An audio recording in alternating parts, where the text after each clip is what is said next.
idol. Umusok pa. So ito po yung tanglad, oh. Yan, oh. Tanglad po yung mga idol. Ito po yung dalawang manok na nagawing pastel ngayon. Since tayo ay day off, so at least alright.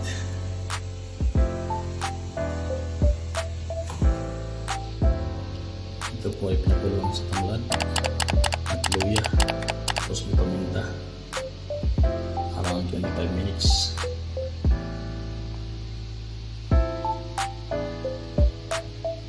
Pusok pa. Ito na po yung ating mga ingredients mga idol. Sili, bawang, sibuyas at saka luya. Yan, ginger, garlic at onion. Tapos may dalawang chili. Alright.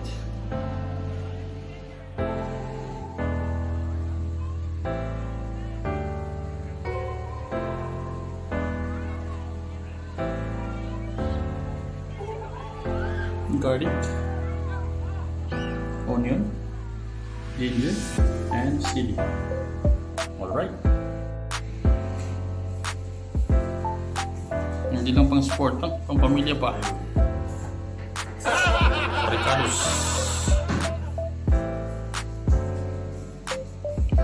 Manok.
Mga idol, medyo brownish na po yung ating Ricardos.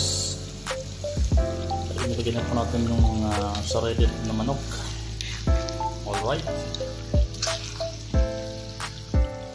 basta mga idol, so lutuin ko po ito ng around 1 hour, sa 45 to 50 minutes po siyang lulutuin sa low fire mga idol. Ayan po mga idol, ka-low fire na po yan. Bukasan pa natin ng konti. Ito po siya mga kapatid. Ito po yung ating chicken flakes. Alright, sa ilang mga sandali po mga idol ay maluluto na rin po yan. Wala po pong toyo yan, ha. I-add na lang po natin dyan yung mga soy sauce at saka yung mga seasoning pang palasa mga idol.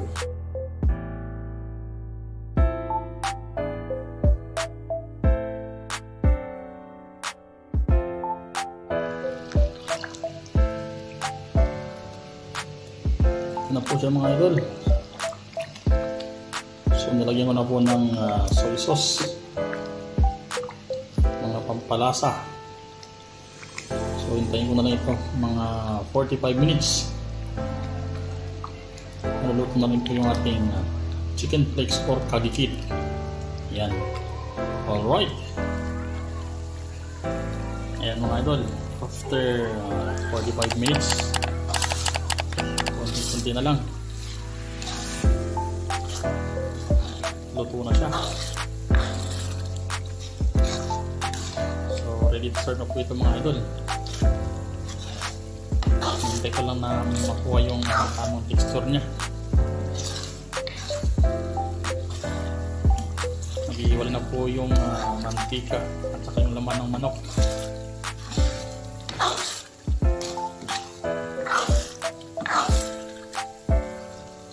Yun o.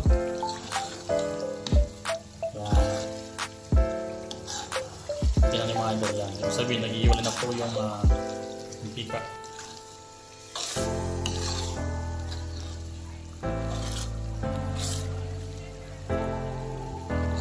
Kunti na lang mga kapatid. So ready to serve po yung ating chicken kagikit or chicken flakes mga idol. Ito po yung ating recipe. Actually mga idol, ito na po yung pang second batch na ginawa ko. Yung first batch po ay hindi ko na po na-vlog. So yun po kasi yung pang second batch na to, meron po akong business proposal na tester sa mga aking customer. Meron po kasi nag-offer sa akin dito na mga tropa. So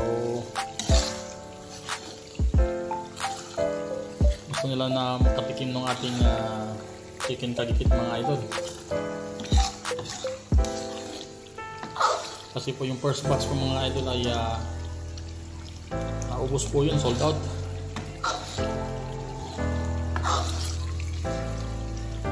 So nagtanong po ako ng feedback kung saan po yung lasa.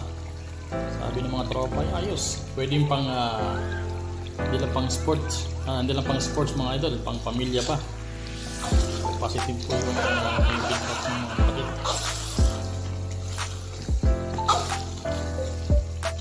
So itong konti-konti na lang,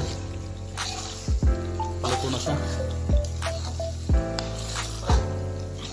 Ito po yung ating small business dito mga idol. Yung first batch po mga idol ay nai-post ko po sa aking Facebook, aking FB.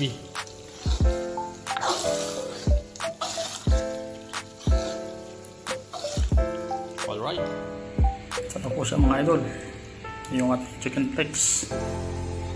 You know, so ito po yung ating lagayan. Yan ko po siya nalagay. Yan. After almost 1 hour. So okay na po siya.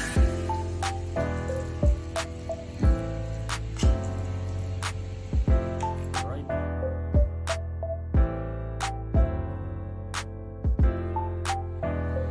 Ito na po mga idol yung ating finished product. Ayan, 8 jar po yun mga kapatid. 8 jar, yun o.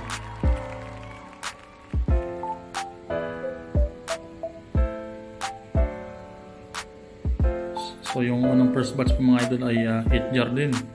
So binenta ko siya ng tig 15 real per jar.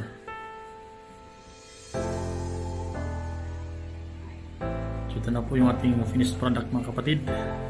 Alright, maraming salamat sa inyong panonood. Mabuhay!